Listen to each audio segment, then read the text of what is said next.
Hola chicos, ya antes habíamos hablado del paradigma de la programación a objetos como metodología para resolver problemas en computadoras, teniendo en cuenta el enfoque de sistemas para tal efectos. Recordemos entradas, procesos y salidas, elementos básicos del enfoque de sistema. Eh, Hay mucha teoría que hablar al respecto sobre esto, porque, digamos, de alguna manera nos Eh, son los elementos básicos que nos ayudan ahora a resolver cualquier tipo de problema en la actualidad, ¿no? Y desde hace mucho tiempo. Bueno, específicamente en programación, este paradigma, eh, ahí está la persona, Kirsten Nygaard, se le atribuye. Sin embargo, algunos escritores mencionan que es un coactor, ya que en estas investigaciones, este es un señor noruego, este, que pues en conjunto con otros investigadores desarrolla este paradigma realmente, ¿no? Como conocimiento. Eh, Definitivamente luego de ahí pues parte una serie de investigaciones y desarrollos que hacen que otros paradigmas de programación como la programación funcional o la imperactiva pues pasen a un segundo plano. Es un poquito, ya no es nada nuevo, eso se implementó, como dice por ahí, en la década de los 60 del siglo pasado, pero realmente tuvo su inicio en el mundo como por ahí de los 75, 80, ahí, ¿verdad? Y hoy por hoy, pues todo el mundo, digamos, en el medio de la programación trabaja. Pues básicamente, la programación orientada a objetos lo que nos menciona es simplemente adaptarnos a nuestra realidad, ¿verdad? Nosotros manejamos objetos que tienen diferentes características. Algunos son objetos que están estáticos, otros que se mueven, hay objetos que son abstractos, hay objetos que son físicos.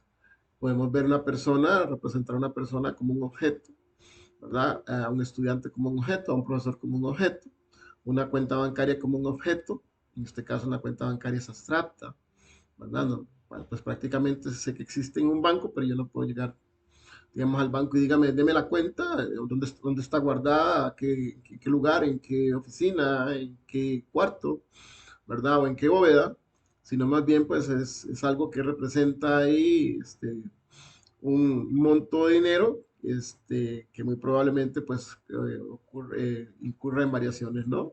En cuanto a los balances, ¿verdad? Que se le pueda ingresar dinero o quitarle dinero, etcétera, ¿no? A la cuenta, etcétera. Entonces hay que ver el mundo como un objeto, como tal, ¿no? Y así pues implementar esa abstracción de la realidad nuestra a, a pasarla por una técnica, pasarla a lo que es resolver un problema cotidiano que puede ser muy simple o muy complejo, ¿no? Como repito, siempre con el enfoque de sistemas. Bueno, empezando,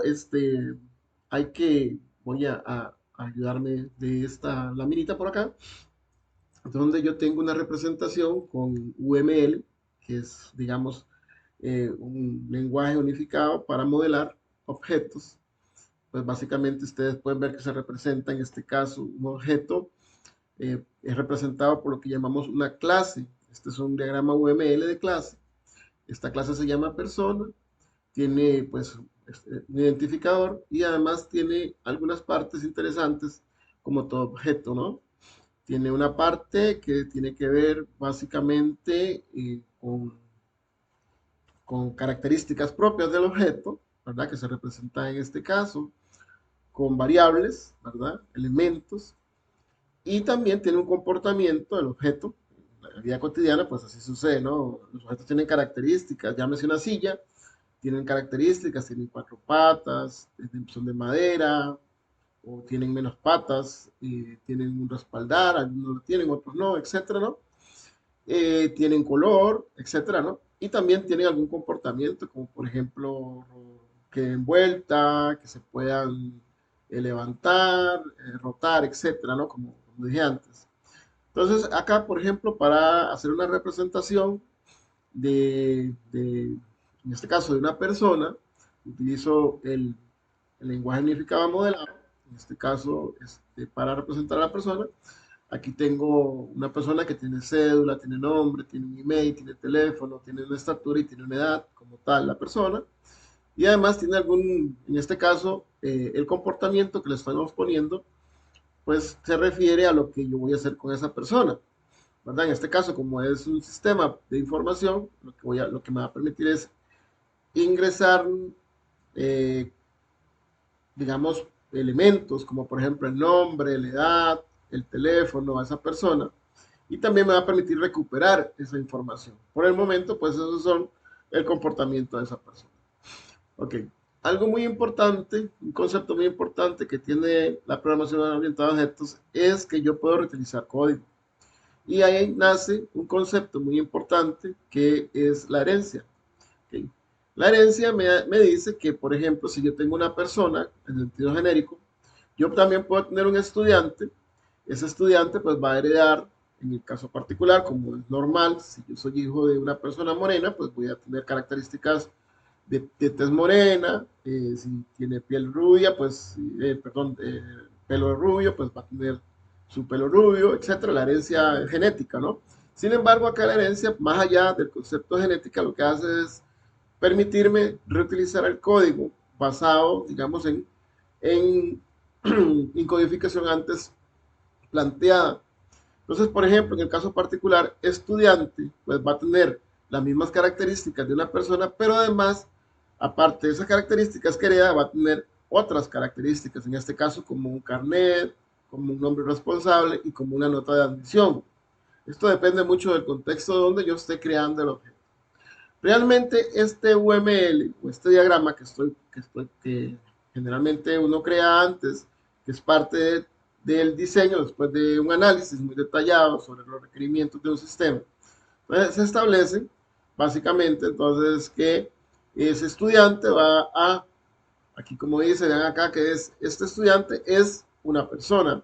Entonces, por lo tanto, a la hora de yo definir un estudiante, voy a definir, pues básicamente, todas esas características que tengo al respecto con el estudiante, ¿no? Entonces, cuando yo defino al estudiante como un elemento que va a partir de una persona, entonces lo que hago es, pues, escribir un poco de código mayor que el que tenía, pero eh, aprovechando lo que yo tenía antes, que es la reutilización de código en este caso, ¿no? Entonces aquí yo podría tener una herencia, ¿verdad? Esto es una herencia simple, ¿verdad? Que yo puedo tener heredo. Muy probablemente puedo tener un profesor que también va a heredar las mismas características de una persona como tal, ¿de acuerdo? Pues básicamente eso parte.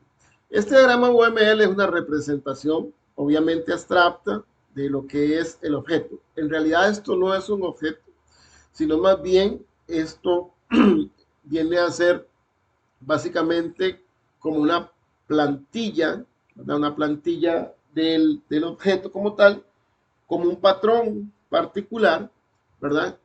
Y cuando yo quiero crear, por ejemplo, una persona, entonces yo digo que esa persona tenga esas características. Entonces yo puedo crear a Juan, ¿verdad? Y va a ser de un tipo persona, y Juan va a tener todas esas características. Entonces, los objetos realmente son instancias de las clases como tales.